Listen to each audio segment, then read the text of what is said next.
Hello everybody, this is Stylesbyfola Salon, your one-stop salon for all your hairstyles and all your hair need in London, England. Good. So today I'm doing a sewing weave for a customer. So she's having some leave outs out round her head, all the perimeters, and she's having a side pattern as well.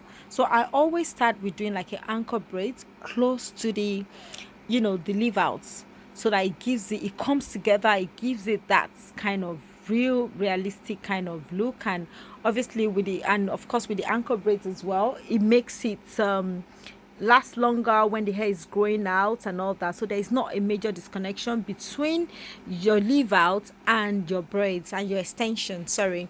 So yeah, I'm sewing a net. I don't sew a net on all my sewing because she has thick hair, and I didn't use extension. When I use the extension, I don't use a net, because basically the idea of using a net or extension is just to give the natural hair a solid foundation for the sewing to hold on to.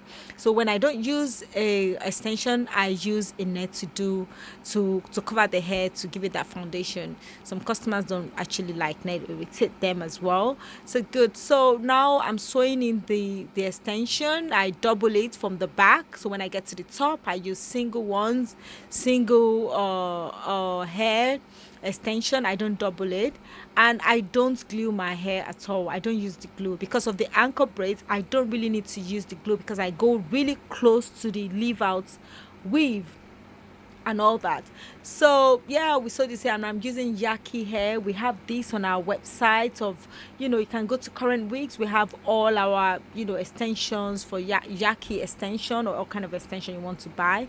We have it on that site as well, and we do training for this as well. We're going to have like a video, if you're not in the UK, to have this kind of training, or to find out the tricks of sewing in a good solid leave out weave that will last you for long. And if you want to book this appointment, you can book in on our website as well, or you can contact us on our phone for our WhatsApp.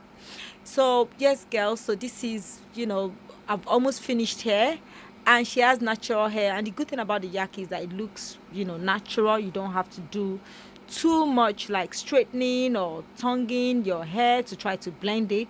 If you just run the tongue through it once, and then it's fine. I always mousse down most of the hair I do. When you mousse down the hair, it just gives it this kind of natural finish. It just kind of control the hair to the direction where you want it. So I just like the mousse much better than trying to do a lot of straightening to kind of control. It just makes it flat. So I always use mousse to mousse it down and put the person under the dryer. When the heat is on the hair in a gradual way, it's more the hair actually, it stays better than using the blow dry, really. So this is what the finished look looks like. The customer is really happy. And that's the back. If she wants to pack it up, I'm showing her if she wants to pack up the hair, what it looks like. It looks really natural. And I think this is her first install, and she's really happy. The good thing is that she came to us. We know what we're doing, and we did this sewing in record time. Under 2 hours, 1.5 hours, we finish. I finished the weave. So this is what it looks like, and it looks natural. It blends well with her hair on a very beautiful customer. She's one happy customer. So girls, if you want to do this, please like our video. When you like our video, you follow us, it will encourage me to post more videos. If you want to learn more, you can contact me, or you can watch here for tips and tricks. Thank you for watching, and please don't forget to like my video.